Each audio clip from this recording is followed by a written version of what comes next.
Good afternoon, everybody. I'm here with Josh Jabal, our Chief Operating Officer. We're confronted with two storms today, and one's an old-fashioned storm, wind and rain. And just quick update, there are about 40,000 folks without electricity, mainly in the Eversource area. It's sort of spread around Westport, Plainfield, New Milford, and you can go to my Twitter handle at Ned Lamont, and you'll be able to get all the information in terms of when your community looks like they may get their power back on time. But, shout out in these really tough times for these utility folks who are out there on the ground in the pouring rain doing whatever they can to help get the power back up. Thanks, guys. Let me give you a quick update again on our COVID daily summary. We haven't done this in a few days. Just very quickly, you see the numbers are jumping around a little bit, but the positive cases are up from yesterday, and that's because the tests are up from yesterday. Nothing striking there. The deaths are down a little bit, thankfully, but not a trend makes. I think the most hopeful thing that I see as you look at these numbers, again, is the hospitalization is not going up exponentially, which means our hospitals have a better chance to keep this under control. Again, you can see that while the hospitalizations are not going down, they're not going up faster, and I got to give a shout out. We've got the ventilators, we're keeping up with the PPE, we've got the beds, so we're able to manage this thanks to our amazing hospitals working together as one big system, being able to take care of folks in need. Next up. This is a chart that we've done a few times before. I think it says a couple of things. One, the top line there is Fairfield County. While Fairfield County went up a little bit in the last day, that's in part because Bridgeport has a big surge in infections and hospitalizations. Overall, you can see the line Fairfield County, which is where the pandemic hit first in Connecticut, is flattening out a little bit. Don't get too casual. You'll see that New Haven is still going up, but they have good capacity there, Yale New Haven Hospital.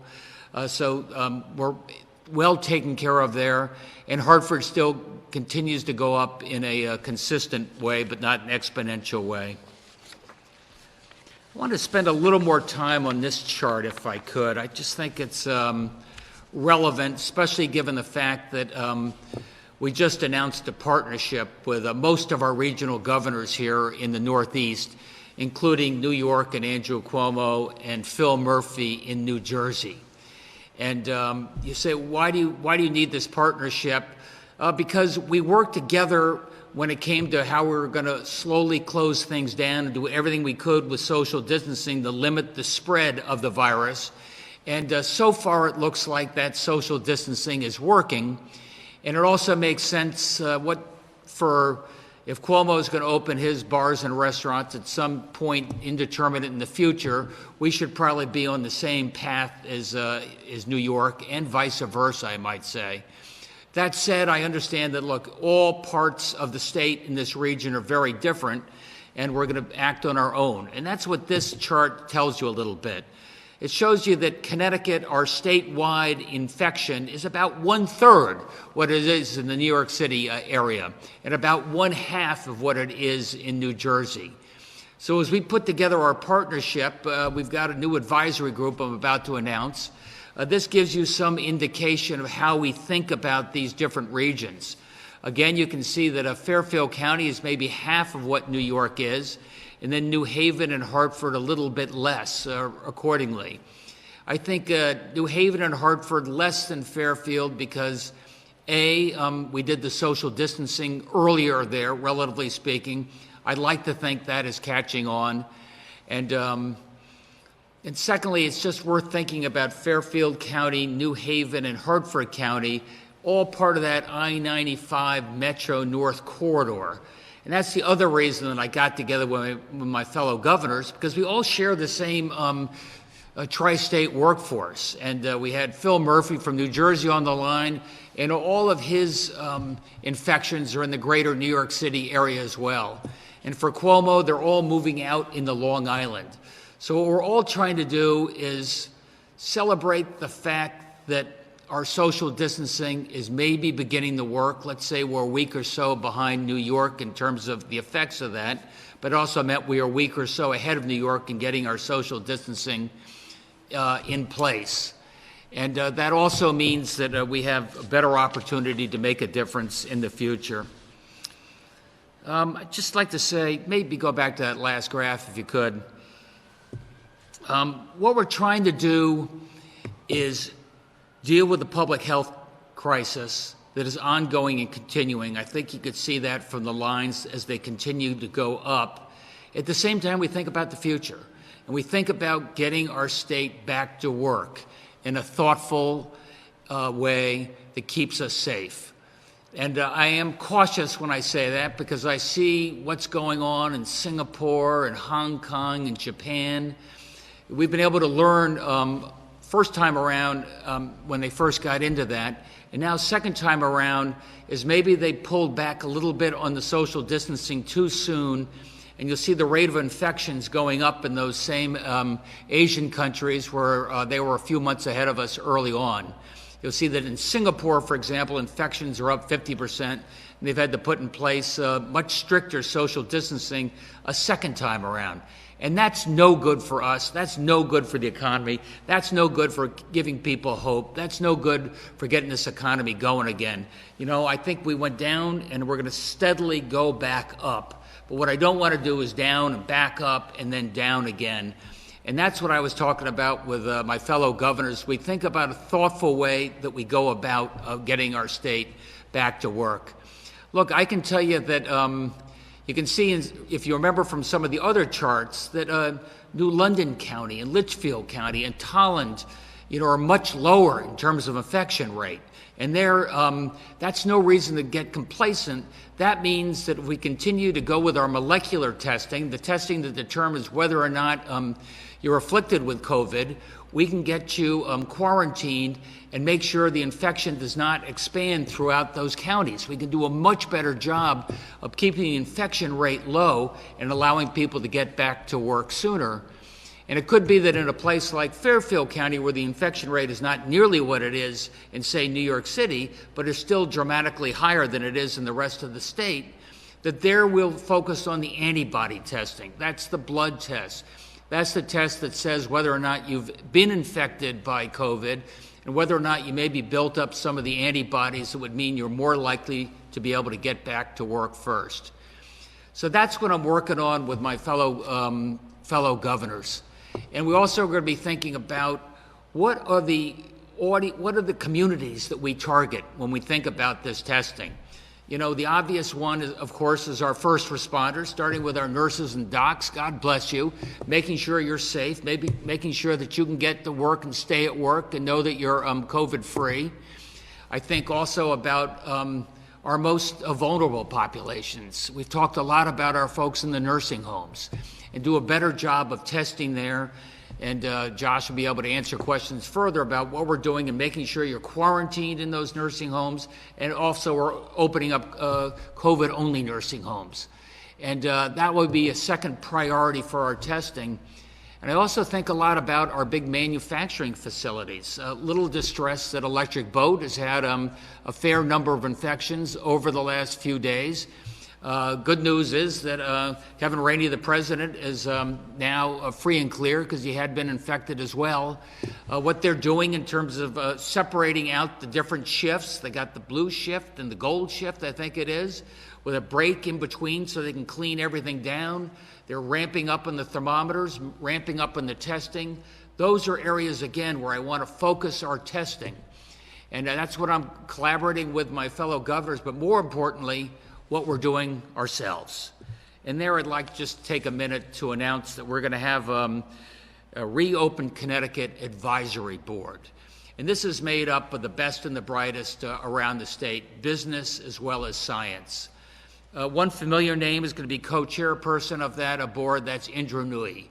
Indra, as you know, is also helping take the lead in our economic development efforts and CT Advantage and what that means. Her co-pilot is Dr. Albert Coe. He's our Dr. Fauci, so to speak. He is Yale's leading epidemiologist and infectious disease specialist. And they were going to put together a collection of folks from business and science with a focus on health outcomes, analytics, clinical lab work, mobile technology. So we have exactly in place what we need when we think about the molecular testing, the antibody testing, the broad-based testing. What are our priorities as we try and think about getting people back to work safely sooner rather than later? And those are all the protocols, that's all the data that we're going to be sharing on a regional basis with my fellow governors, and more importantly, or just as importantly, sharing on a national basis. We talked to Dr. Birx about that just this morning, and she's really urging other states to follow the lead of the Northeast states to do a better job of making sure that information comes to them. We're going to be announcing the rest of the advisory board over the next couple of days. I can tell you that we have Connecticut's very own Scott Gottlieb as a senior advisor to this group. Scott, you probably remember, was recently head of the FDA, Food and Drug Administration, in the Trump administration. And also Zeke Emanuel, who maybe you know is a healthcare expert, currently a University of Pennsylvania professor, and before that, healthcare in the Obama administration.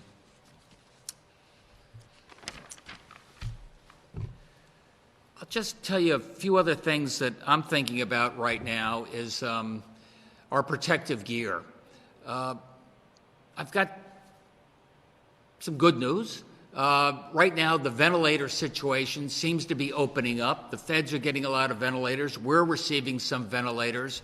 And I have right now a high degree of confidence that if we keep to our social distancing, nobody's going to be denied a ventilator who needs it. And that's extraordinarily good news. We were able to distribute our N95 masks. We got a couple 100,000 out to about 70 of our municipalities. They in turn get out to the nursing homes. They get out to other first responders as well as hospitals. And I like to think that for the near term, meaning the next week or so, we ought to be able to manage our need for masks, N95 masks and the such. But I'm tired of just complaining about getting product from the Chinese, complaining about getting product from the national stockpile. I've said before, I think increasingly we're going to be on our own, and we ought to figure out what we're going to do. And with that, I can tell you that our administration worked closely communicating with Battelle, which has the only FDA-approved sanitizing, recycling equipment out there. We're going to be one of the very first states in the country installed this week the Battelle sanitizer. What that means is we'll be able to take up to 80 or 90,000 N95 and other face masks on a daily basis, get them sanitized, FDA approved, and back available to people. And that's important for our first responders. That's important for manufacturing. And over time, we've got hundreds of thousands of additional masks that are scheduled to come any day. You've heard that from me before. So we'll be able to expand the orbit of people who are able to get back to work because they'll have the necessary facial protection. Obviously, grocers and food service workers near the top of that list, and other small business once we have that supply and we can count upon it. I'll just leave you with one story because this meant a lot to me. This is, I think, relatively good news. And I've heard this from our fellow governors as well. And this is true in Louisiana. This is true in Detroit. This is true in New Jersey and New York and Connecticut and Massachusetts. We hope the curve is not bending down. We have a way to go there, but we hope we can manage in terms of capacity what we need to do. That's in small part because we're getting more of the PPE that you need. It's also in large part because you're maintaining your discipline when it comes to the social distancing. And I know there's a lot of anxiety, and maybe we can rush back and stop shutting us down, and it's soon going to be spring. And I just wanted to give you highlights of a great story. I still read the sports pages, although there's not much new in the sports pages these days. But there was this Sunday in the Hartford Courant, and it's an article called No Staying at Home, the opposite of stay safe, stay at home. And it's a story about the Spanish flu when it came to Connecticut in 1918.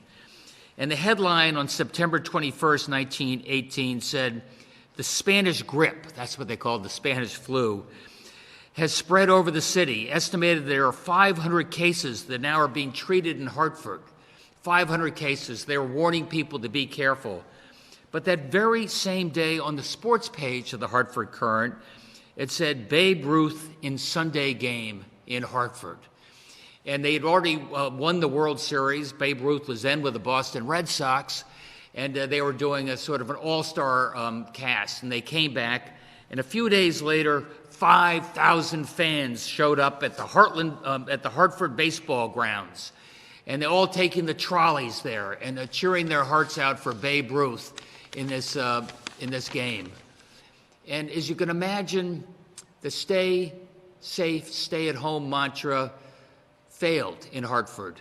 And they went from having 500 people that looked like they were afflicted to 5,000 flu-related deaths in the greater Hartford area and 9,000 deaths in Connecticut over the course of the next 9-12 months. 9,000 deaths. That's 1% of the Connecticut population. 1% of the Connecticut population today is 30,000. 30,000. That's not going to happen. We're not going to let that happen. But I know the temptation for the next Babe Ruth, the next fun thing that's coming on, the next sunny day, everybody's going to want to get out and let it rip. And I just got to urge you any way I can. On a rainy day, this is easy. And I know your temptation to get the businesses going as soon as we can. I guarantee you, I know more than in my heart, we're going to do everything we can to get these businesses open. We're planning about that every day. But in the meantime, I've got to urge you, I've got to remind you, I've got to tell you, maintain the social distancing. That's how we'll be safe, and that's how we'll get this economy going again.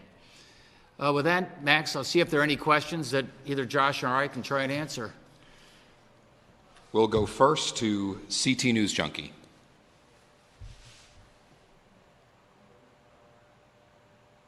Okay, can you hear me? Hi, Christine. Hi, thanks for taking my question. I wanted to know what role the legislature plays in your thinking about reopening the government. I know that you have, the economy. I know that you have the group that you've appointed today, but what role should the legislature play? A very collaborative role. I talk to the legislative leaders with some frequency. Paul Mounds, our chief of staff, talks to legislative leaders all the time. I know some of them feel a great urgency to hurry up and get this economy going, hurry up and let me just get my stores going, relax the social distancing. I'm talking to them every day, but I think you can tell from my message, this is going to take a little bit longer, and it's going to take some discipline. Well, and what necessarily are you doing? I know that we have this storm today and we have a lot of power outages, and I know it isn't hurricane season yet, but hurricane season starts in June. And what happens if somebody can't shelter in their home? Look, that's a very good question. First of all, I'd ask everybody's neighbor to look out for their neighbors. If you know you have somebody, an elder neighbor who's probably in a home and you know should not be able to leave, look out for them. And probably their landline phone is working, even if their power is out. At least give them a call and check in on them, absolutely. You know, more than that, Josh, any other recommendations? No, I think as we get to hurricane season, though, Christine will probably have some additional thoughts on that. Move on next to Channel 3 Eyewitness News. Yes, Governor, just wanted to see, what the criteria is going to be when we reopen the state. Are we going to be doing this county by county like you see in Tolland County and Windham counties? There's really not that many cases. So what's the criteria that you're going to be looking for when you decide to open up some of those counties? Yeah, that's why I've got this advisory group made up of business leaders and scientific leaders. I do tend to think we're a relatively small state, so maybe you say, hey, open up Tolland, keep Fairfield County closed for a while longer, look at the infection rates, and also look where the trends are going. And, if everything's opened up in one county, closed in another, you may, incent people to travel back and forth across the state to buy things or go to a restaurant. And none of that is any good for what we're trying to accomplish. My number one criteria is A, make sure I have the hospital capacity so I can get people back out safely without risking our hospital capacity, and looking very closely at the infection rates as we build out our testing. And I think if we do that on a consistent basis, we're in a strong position to make some real determinations within a month. The day of New London. Oh, sorry, Matt, go ahead. Yeah, just in terms of the nursing home plan, has that started yet? Have we seen some of these exclusive coronavirus patient homes established yet? Yeah, so the first couple are being opened up this week, and preparations and negotiations are underway to open up a number of additional ones. But Matt, it is my understanding that while we're opening up the COVID only in the separate facilities, in the meantime, within every nursing home, everybody who should be quarantined is quarantined. The day of New London.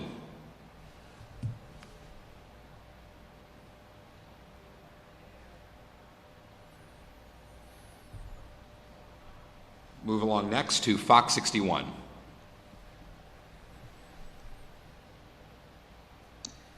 Hi, Governor. You talked about identifying best practices for different counties, such as antibody testing down in Fairfield and molecular testing in areas such as Tallinn and New London counties. So what is your response to the letter Senator Fasano sent you today in regards to, before making promises to the governors of New York or New Jersey, he wants you to consult with Connecticut lawmakers and his warning against a one-size-fits-all approach?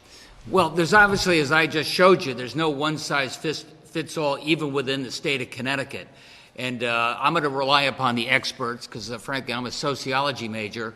But I do see that when I want to test for infections, probably that makes more sense in those areas that are less infected, because then I can quarantine those people and make sure the infection rate slows down in eastern Connecticut.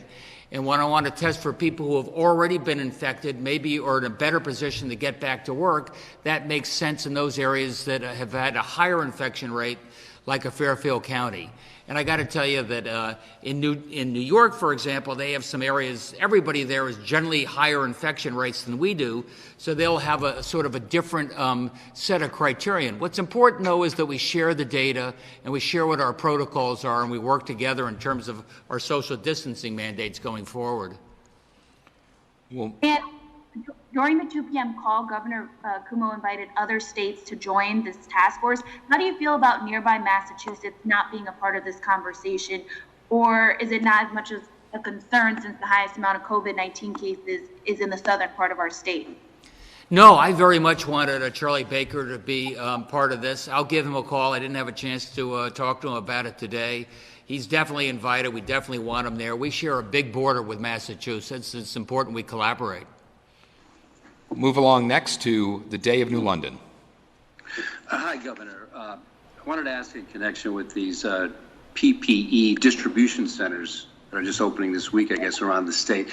Is that the material that's coming in from the federal government? Is that where it's being distributed from? Why don't you take that? Yeah, so those distribution centers are all PPE. So we haven't been receiving any additional PPE distributions from the federal government, I think, in a couple of weeks now. So those are the regional distribution points for all the PPE that we're acquiring directly in the state, as well as donations and other sources of PPE. So it's all of our inventory has been consolidated to make the delivery process as efficient as possible. Thank you. And I was just notified that Massachusetts has just joined the partnership, so that's good. We'll move along to Hearst, Connecticut Media. Hi, Governor. Hello. So Hearst today reported that the decline in the prison population is due to fewer people entering the facilities, not more people being released. Groups like the ACLU and families of incarcerated inmates have asked you to consider releasing people at a higher rate. Are you reconsidering that at this point, or do you still intend to just keep things the way they are? Well, remember, keeping things the way they are means we're releasing Nonviolent, those are considered low-risk people at a faster rate than we have in a long time. We do have the lowest number of people incarcerated as we've had. I did read the article, though. It also pointed out that those were scheduled to go to prison for minor violations. I don't know if you call a parole violation minor, but it probably is nonviolent related. Those people are not going into the prison. My number one criterion is public health. We're opening up wings of the correctional facilities, making sure that those older prisoners who probably, if we find there's not a safe place for them to be outside of the correctional facility, if we find that the safest place for them to be is in the facility under close medical attention, that's where they'll be. But we're not resting on the status quo. We're continuing to have, move people where they can be most healthy and safest. Thanks, Governor. And also, I just noticed you said Charlie Baker's joined the group. It was 6 Democratic governors who made the announcement today, so I guess that makes it bipartisan. But I'm concerned that some of the things that the president was saying about he's the decider who reopens. Governor Cuomo went into that pretty extensively after your 2 o'clock with the New York media. How concerned are you that the president's trying to muscle into state and regional issues? Well, actually, we wanted him to get more involved when it came to buying ventilators in China and buying PPE and getting that appropriately distributed. Thought that was better for the federal government to do than 50 states and a number of territories.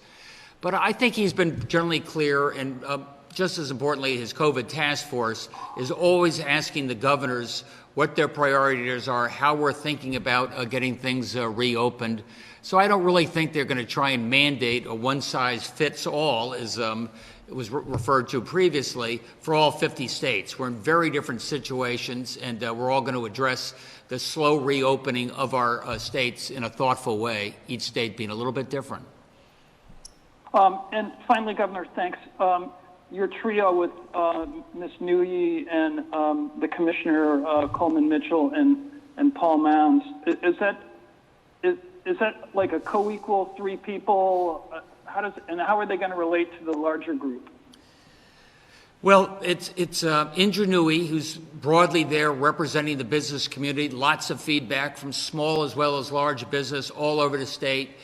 Let them know what our thinking is as we move towards reopening different facets of the economy. It was Albert Koh. He's the epidemiologist from Yale. He represents probably the interest, and he's putting together our scientific portfolio of experts who's going to be on there as well. And Paul Mounds, our chief of staff, is going to work with Josh. Paul works with the other governors. Josh is working with the legislative leaders, as I understand it, so we can make sure that everything we do is coordinated and we're working together. We'll move on next to the Associated Press. Yes, Governor, could you address the nursing home thing in a little more detail? Is this happening just for patients being released from the hospitals, or are patients being moved now from nursing homes to these COVID-only homes? And is that a voluntary thing if that is happening? Well, let me start, and then Josh can fill in the blanks. I just got off with the Vice President's task force and probably 40 other governors, and I got to say nursing homes was half the conversation, just because sadly nursing homes are a pandemic of their own and represent 25% of the fatalities and even hospitalizations in many of these states around the country right now. We're all moving in the sense that we fortunately have more extra capacity than some of the other governors, some of the other states. So we are able to get people quarantined within their existing nursing home, which is advantageous because they can stay, closer to home, at least closer to the nursing home where they've always been.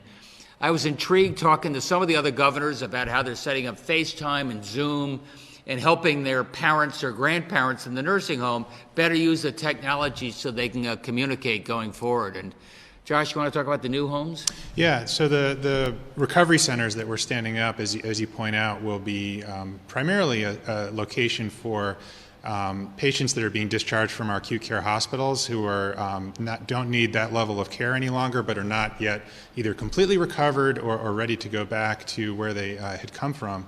And so that'll be an opportunity to help decompress our hospitals and free up capacity in the hospitals for some of those types of residents and patients. There will also be opportunities, if necessary, to transfer patients into those recovery centers. But as the governor said earlier, the vast majority of people who get COVID-19 in a nursing home will be taken care of where they are, either in a separate wing of that nursing home or under the strict infection control procedures that each nursing home will or does have in place already.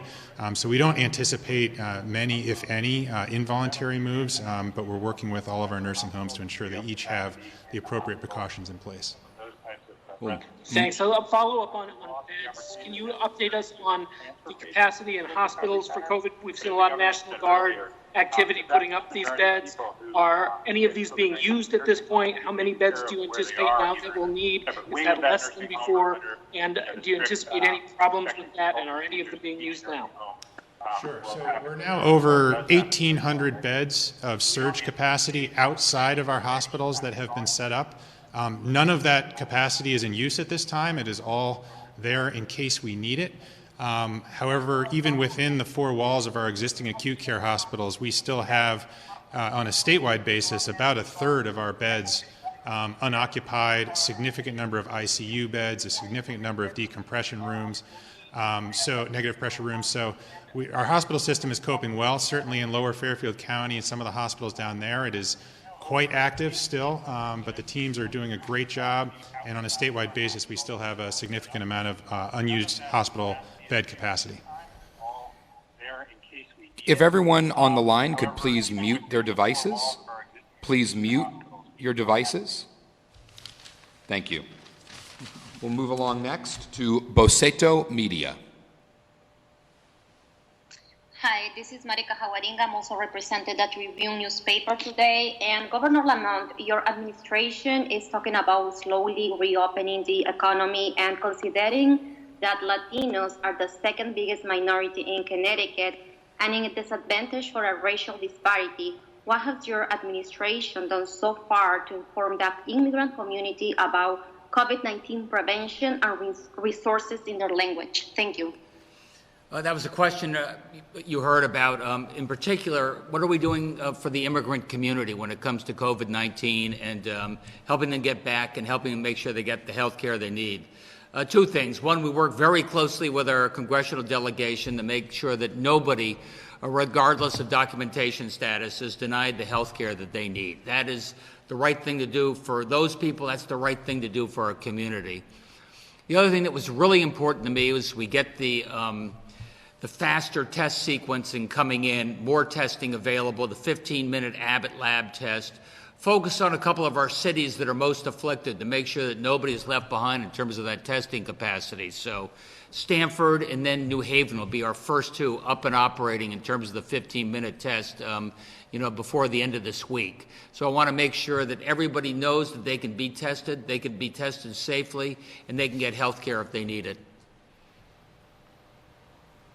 Move along next to the Meriden Record-Journal.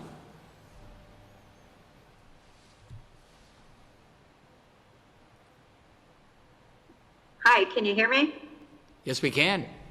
Okay, hello, this is Mary Ellen Gordon. I had a question about, first of all, my initial question was about Massachusetts, particularly given the Bay State model is very, very similar to Connecticut's model of peaking at the end of April and the beginning of May. So I was wondering about the coordination with that, and was glad to hear that Charlie Baker was on board. Also, I had a question about the numbers in the individual nursing homes. I was wondering when that was going to be released.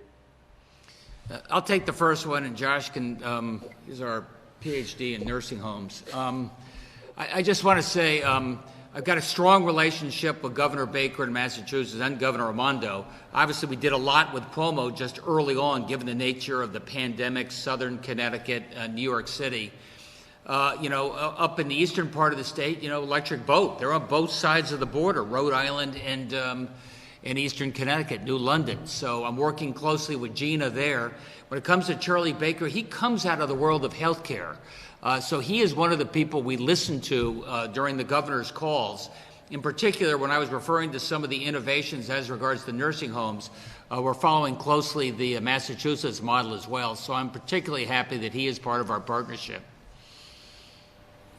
Could you just repeat the last part of your question too? You broke up a little bit. I was looking for the number of affected cases in the individual nursing homes. I know there was some data released last week. I was wondering when that was going to be uploaded.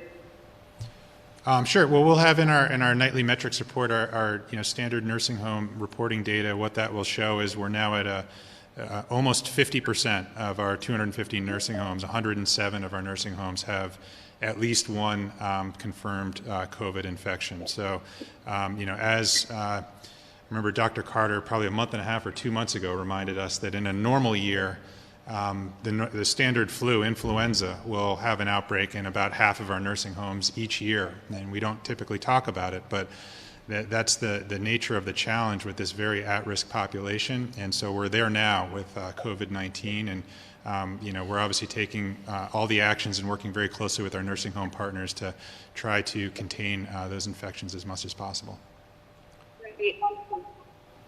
Move along next to the Waterbury Republican American.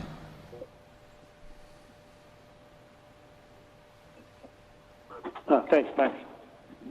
I noticed we're not seeing a statistic on hospital discharges.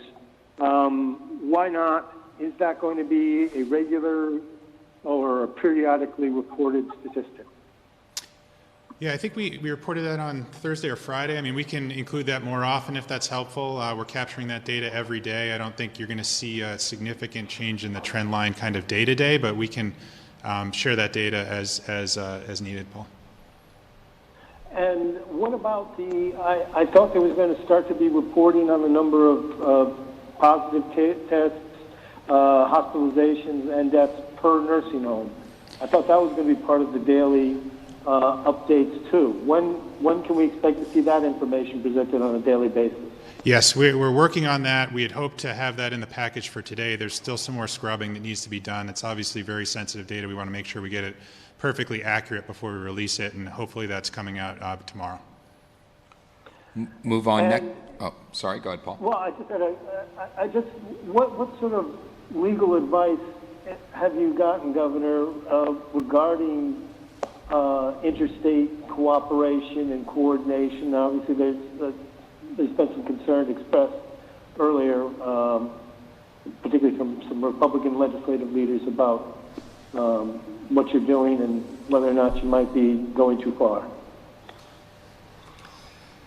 First of all, every state, makes its own decisions.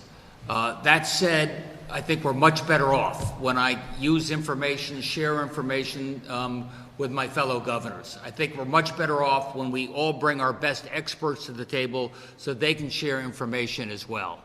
I've got, several different borders, New York, Massachusetts, Rhode Island. Each and every one of those situations is a little bit different. Obviously, we're collaborating closely, not just with the scientific community and the business community and labor, by the way, because they've got concerns about their folks and making sure they have the protection they need when they go to work every day. And of course, as I said before, we do everything in collaboration, with our legislative team. I got to have the state continuing to work together. I know it's getting very tempting, and spring is coming, and maybe we've been a little too strict on social distancing. Let's let up. And I do worry about that. I look at the examples overseas. I see what's happening there. I listen to Dr. Fauci, who warns us every day about the possibility of a second surge, a smaller surge, but a second surge. I think about 1918, as I was just reading before, about how more people died in the second wave of the pandemic than in the first wave. So I think nothing would be tougher on the economic confidence than if we ended up with a false start. And I want to make sure what we do it right. And I also want to make sure that, we're talking about opening up the economy in a very thoughtful way over the next, 2, 3, 4 months, whatever that category may be, based on the facts of the ground, just because we are going to get back to normal. And we got to have hope we're going to do it. And you got to know that we're going to do it right. Move on to News 8, Bob Wilson. Governor, to move on and do it right, you've mentioned testing over and over again.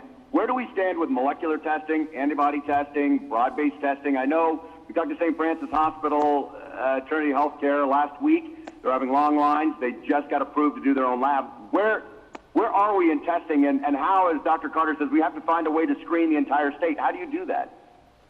I can tell you in the call this morning with Dr. Burks, she was giving us hope that in terms of the ingredients we need, in terms of more testing capacity, adding on increasingly the Abbott Labs test over by the end of this week.